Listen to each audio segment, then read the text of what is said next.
Hey YouTube, this is Wrestling Music Park Fan 62. Here's my review of The Marvels. Now, before I begin, this movie has a lot of something like a Star Wars or something like that feel to it. So let's begin. It starts off with these three people landing on what looks like the moon or something in that range. Um, the main character in that is Dar Ben, played by I'm gonna butcher some of these names. Zawa Ashton, along with um, the knee soldier, played by Caroline Simmet, and Jan Rog, played by Jude Lamb. They land on the, this planet, and then so they find this one half of what looks like a part of like an armor of some sort. Um, and apparently, in order for it to be complete, you have to have both, which leads us into um, Iman Valani, I guess, who plays Mrs. Marvel. Um, she's in her room, who's a big fan of Carol Danvers, played by Brie Larson. Um, so she has a lot of these sort of like best friend type things. Okay, and so Mrs. Marvel's parents, um, played by Solar Shakai, plays Amir Khan. Um, Genobid Sharaf plays Mun Munbak Khan, and Muhan Kapoor plays by Yusuf Khan. One of those is the mother, the father, and the brother. I'm sorry if I butchered those names. They asked her if she's doing her homework. She said she's doing her whatever. And so her bracelet lights up and she goes flying through the closet door.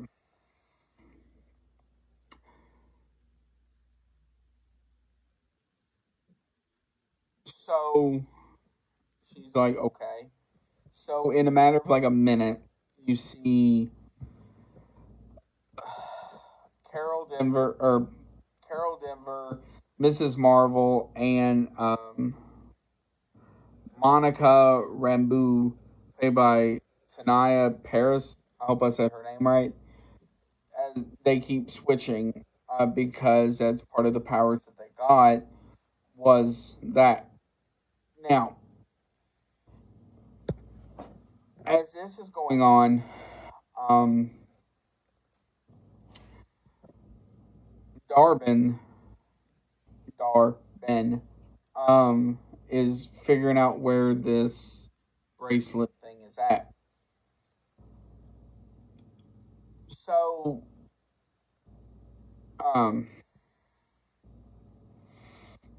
Nick Fury, played by Samuel L. Jackson, sees that there is activity on this planet. So he had Carol Denver go look at it, and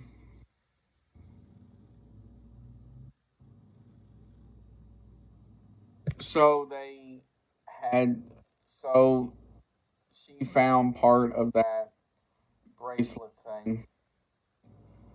So they were trying to figure out what's going on, which leads us to this city. I forgot the name of the city, where basically it's They're in the middle of a drought. There's no sun, so it's basically just dead, basically. Um, and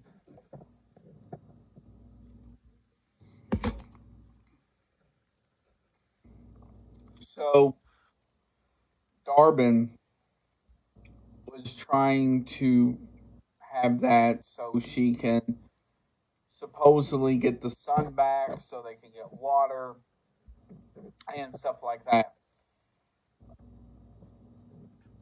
Carol and them know it's for something else, so they're trying to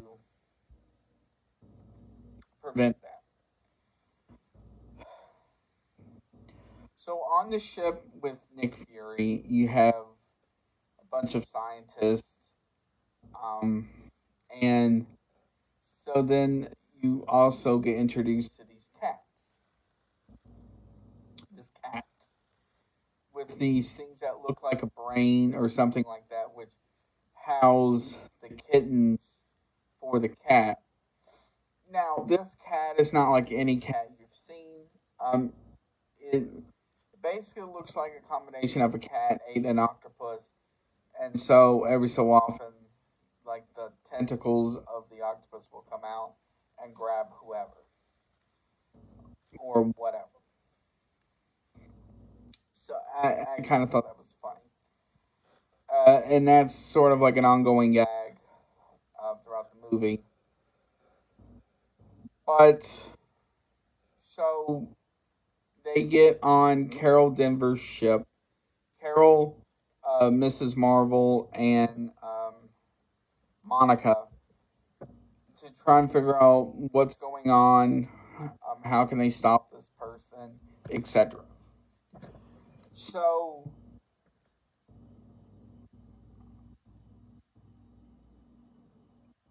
So then they land on this planet that's extremely sunny. People are cheerful. Apparently, Carol is kind of like a big celebrity on the island. So they have this big party type feel to it. Um, which leads us to Prince Yan, and I'm going to butcher this name, I know. Played by Park Sao Jun. I hope I said his name right. And so after this dance, Carol and the prince had, um, they get everybody ready for battle. As Darbin and her army comes to fight as well. So you have this ongoing fight, and it's a lot of the standard fighting, but it was kind of cool to see Mrs. Marvel try and fight a lot of these people who were much older than her, and so forth. Um, so the prince told her to use her scarf. Apparently, it was like some. It looked like a whip scarf or something. The best way I can describe it. Okay. So after they fought, Darbin was really trying to grab the bracelet thing from Mrs. Marvel, but they fought it off. So at one point, the ship that housed Nick Fury and everybody got hit by uh, Darbin. So they were trying to figure out how to get everybody off the ship. So Nick Fury said, "Let the cats get each person," and so he said it'd be easier to take a whole bunch of cats instead of a whole bunch of humans. So it was funny to see all of the cats going around getting the people.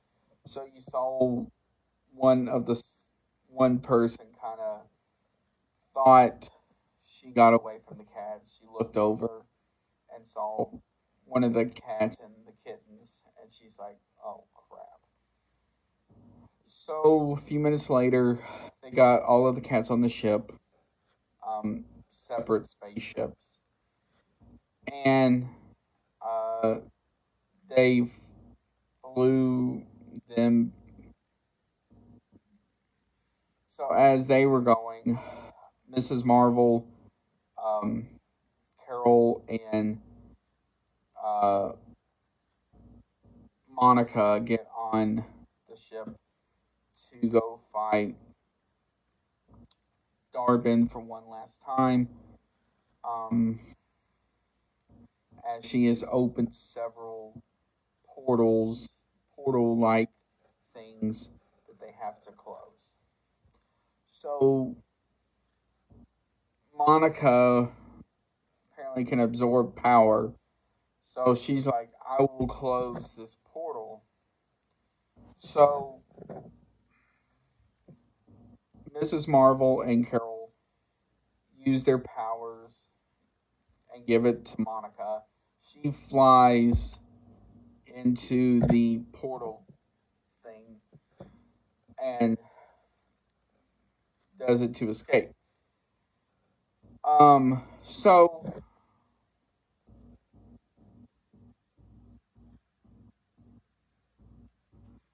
So as it's closing, Carol is like, "Come on, it's closing." She's like, "No, I'm here to close it." Carol's like, "Well, you'll be trapped." She's like, "That is a risk I'm willing to take." So Carol basically gets trapped in there.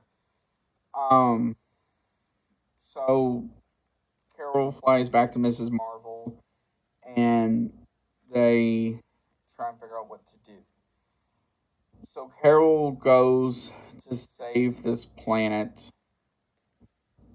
that is dark and dry. Um, and so Mrs. Marvel flies back down to Earth to her parents and brother. In the movie, they move into Carol's old house from the last film. So Mrs. Marvel sees the plane. Carol asks Carol, "Can we go see it?" She's like, "Sure." Uh, she's like, "Do you know how to fly this?" She's like, "No, I don't have the key." So that was an ongoing thing. Now, overall, this movie is not bad per se.